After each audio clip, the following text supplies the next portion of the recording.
Magandang araw po sa inyong lahat. Bali ngayon po, turuan ko po kayo makabuo po ng mga English sentences na may kasamang indirect object at saka direct object. Okay po? So, gawa po muna tayo ng Tagalog na mensahe tapos ita-translate po natin sa English. Okay? So, para makabuo po tayo, dito po muna tayo sa unang listahan. Pipili lang po kayo ng isa dyan. Simula ipakita hanggang sulatan. Okay? Kunyari po, ang napili ko ay ipakita. Okay? Pagkatapos nyo po makapamili, isusunod nyo po itong mo.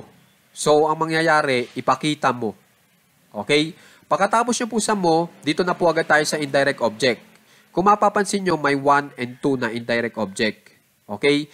Ang dahilan ko po kasi niyan, yung ating English na salita ay may dalawang translation po sa Tagalog. Halimbawa, itong me, tinranslate natin bilang sa akin. Dito naman sa baba, itong me, tinranslate ko bilang ako. Okay? So, dito po sa ginagawa nating Tagalog na mensahe ngayon, ang pipiliin ko po ay indirect object na number 1. Kasi mas bagay po sa salitang ipakita. Tingnan nyo po to. Ipakita mo sa akin. Bagay po, di ba? So, sa number 1 ako namili. Okay? At ang napili ko po ay itong sa akin bilang me. Okay? Pagka pili nyo po sa indirect object, dito po agad tayo sa direct object. Pipili lang din po kayo ng isa. Simula kotse hanggang dito sa essay. Okay? At ang napili ko po ay itong ang kotse. So, pagsamasamahin lang po natin yung mga English na salita. Ipakita mo sa akin ang kotse. Nakabuo na po tayo ng Tagalog na mensahe o Tagalog na sentence na may kasamang indirect object at direct object. Okay? I-English naman po natin yun ngayon. Show me the car. Yun lang po. Show me the car. Ipakita mo sa akin ang kotse. Okay? Ngayon, ang malaking tanong, bakit hindi ko tinranslate yung mo bilang you? Okay? Ito po ang dahilan ko. Kasi po, alam na po agad nung inyong kausap na Amerikano na siya ang inyong kinakausap. Kasi kayo po ay nakaharap sa kanya at siya yung inyong sinasabihan nitong sentence natin. Alam niya na agad. Okay?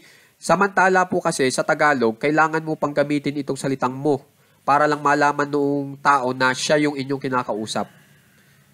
Ganun po. Yan ang isa sa pagkakaiba ng English sa Tagalog. Okay? Pero kung gusto nyo pa rin i-translate yung you, pwede po. Pero, dapat po, itong you, ilalagay nyo sa unahan, tapos ang isusunod nyo ay show. Pero yung you, yung Y po, dapat gagawin yung capital letter. Tapos yung S sa show, paliliitin nyo. Ganun po ang mangyayari. At ito po yung resulta. You show me the car. You show me the car. Ipakita mo sa akin ang kotse. Okay? So, kayo na lang mamili kung isasama nyo yung you o hindi. Kaya lang po ganito ang pagkakaturo ko sa inyo kasi ganito po ganito po gumawa ng English sentence yung mga Amerikano.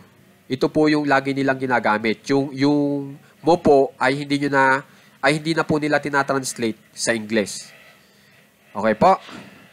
Ngayon po, ang ituro ko naman po sa inyo ay paano malalaman na yung salita ay indirect object o direct object sa ating nabuong Tagalog na mensahe o English na sentence. Gumawa po ako ng pattern dito. Mapapansin nyo, nakalagay dito indirect object saka direct object. Dito sa pattern natin na indirect object, ay sinasabi ko po dito na kapag ginamit nyo po itong pantanong, itong nasa taas, malalaman po natin kung alin sa ating Tagalog na mensahe, alin po doon na salita ang indirect object. Ganon din sa direct object. Okay? So kung mapapansin nyo, nakalagay dito, para kanino mo. Yan yung gagawin po nating tanong para malaman natin yung indirect object natin. So gawin po natin, para kanino mo. Okay? Tapos plus verb. Yung verb po dyan ay ito pong ipakita hanggang sulatan. Di ba ang napili ko ay ipakita? So ito po ang ating gamitin, itong ipakita. Palitan natin itong verb. Okay? Para kanino mo ipapakita. Ganun po ang mangyayari. Para kanino mo ipapakita. Tapos kung mapapansin nyo, may nakalagay dito DO. Ibig sabihin yan, direct object. Yan yung isusunod nyo pagkatapos ng verb. Para kanino mo ipapakita ang kotse. Ganun po yung mabubuo yung tanong. Para kanino mo ipapakita ang kotse. Siyempre, ang isasagot nyo, base sa ating nagawang Tagalog na mensahe, ay itong sa akin. So, itong sa akin, yan yung indirect object. At kung mapapansin nyo, tama naman. Nakuha natin yung indirect object. Sa English po, nitong sa akin, me. Okay po? Dito naman tayo sa direct object. Pagkuha ng direct object. Una daw muna na salitang pantanong natin ay itong verb. So, ito. Ipapakita. Tapos, isusunod mo yung mo. Tapos, isusunod mo yung indirect object. Itong sa akin. So, ito po yung halimbawa. Ipapakita mo sa akin ang ano. Ipapakita mo sa akin ang ano. Ganun po dapat yung pagkakatanong nyo para makuha nyo yung direct object. At kapag sinagot po natin yon, ang kotse, ipapakita mo sa akin ang ano. Sasabihin mo, ang kotse. Yung ang kotse, yun na yung direct object. Kuha na natin. Okay po? So, ganyan lang po kadali yung pagkuha po ng indirect object at saka direct object sa inyong nabuong sentence. At saka natutunan nyo rin po dito yung tamang pagkasunod-sunod ng mga salita sa paggawa ng sentence na may indirect object at saka direct object. Okay? Ito po yung kalimitang pattern. Okay? So, isa pang halimbawa. Ito, subukan natin itong nasa baba.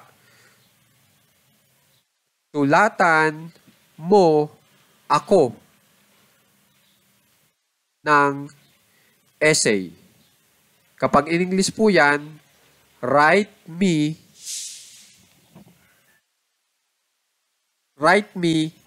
an essay. Yan. Nalimutan ko lang po, pero dapat may an po bilang ng. Okay? Write me an essay. Sulatan mo ako ng essay. Okay? So, paano natin malalaman yung indirect object? Para kanino mo isusulat yang essay? Pwedeng ganun po yung pagkakatanong nyo. Para kanino mo isusulat yang essay? Pag yan ay sinagot nyo, edi para sa akin, na ang katubas po ng sa akin ay pwede ring ako. Diba? So sa Tagalog na mensahe natin, ang ginamit po natin ay ako. So, itong ako ang inyong gamitin. Okay? So, nakuha rin po agad natin yung indirect object. Okay? Subukan naman po natin itong direct object pagkuha. So, dito tayo sa verb muna. Susulatan mo ako ng ano. Susulatan mo ako ng ano. E di ang sagot ay ng essay. Okay po?